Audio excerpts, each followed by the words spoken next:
Now more than ever, it's helpful to plan for different scenarios and gauge what needs to happen for you to maintain level services or take other measures. Building realistic scenarios, what-ifs, helps management and leadership respond to unpredictable situations, giving organizations a chance to be thoughtful about big decisions that need to be made quickly and under pressure. We hope you will find this a useful tool in prompting your organization to consider up to 3 scenarios. We'll take the next few minutes to orient you to the tool so you can begin to apply it to your organization's needs. Some key items to keep in mind. This is a budget-based scenario plan, and it's organized like you'd expect for a budget. Revenues on top, then expenses, summing to a surplus or deficit at the bottom. NFF believes that unrestricted operating activities reflect an organization's true year-over-year financial performance. So, the tool is organized into 2 key sections. First, your operating budget. Those items that relate to the organization's main business or program activities. They may also be referred to as above-the-line activities, meaning they are included in the calculation of the operating surplus or deficit, the bottom line.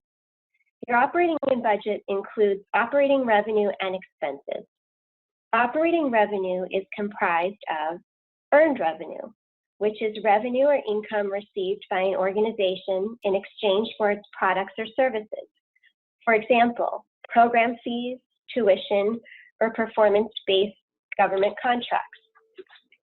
Contributed revenue.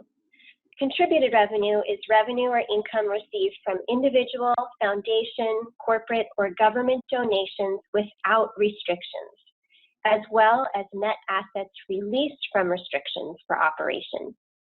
And finally, operating expenses, the regular costs of doing business, which includes your staff, consultants, occupancy, and all other expenses.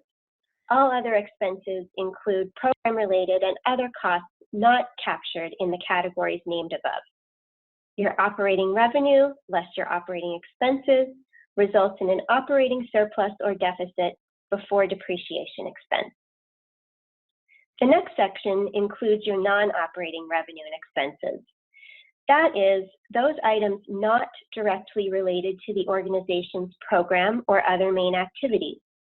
They can include capital campaign grants, expenses related to capital projects, gains or losses in the investment portfolio, and one-time or extraordinary transactions such as the sale or write-off of assets.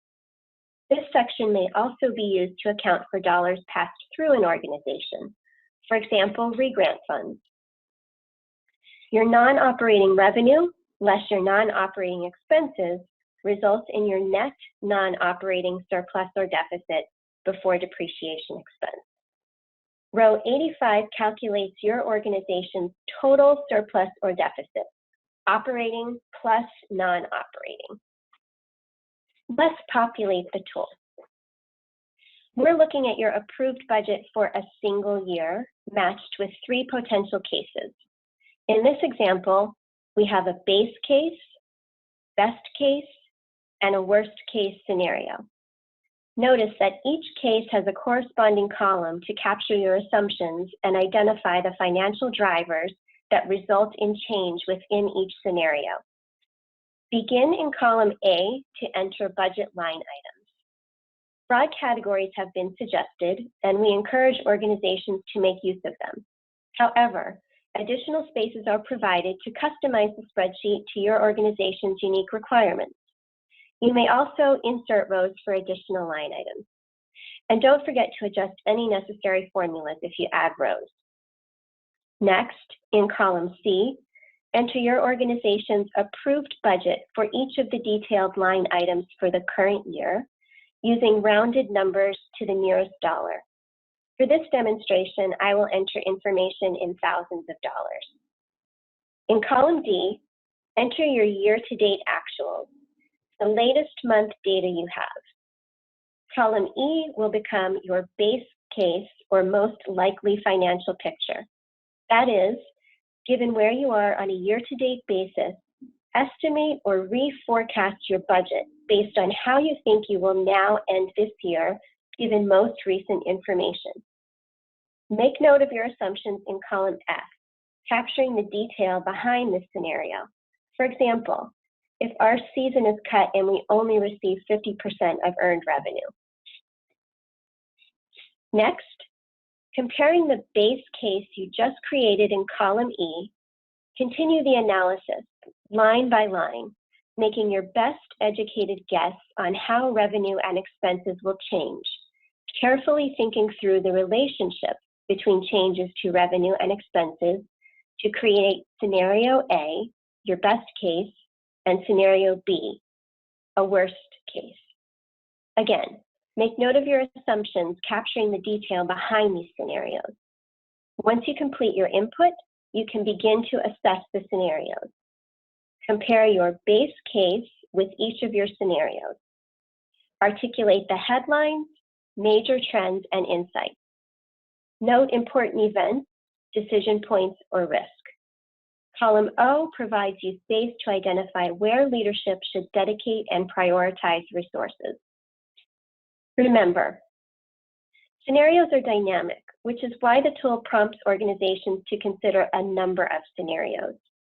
Typically, organizations like talking about best, base, and worst case, but we encourage you to put as much detail behind scenarios as you can. It's also really important to consider your balance sheet when you're thinking through the action plan. What cash, reserves, etc.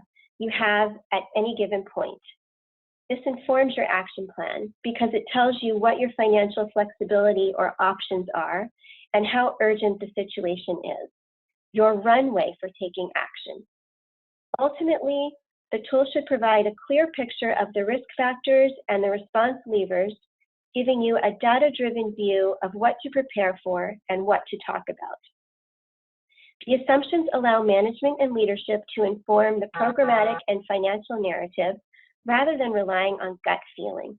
This is a great example of using numbers to tell a story about what might happen.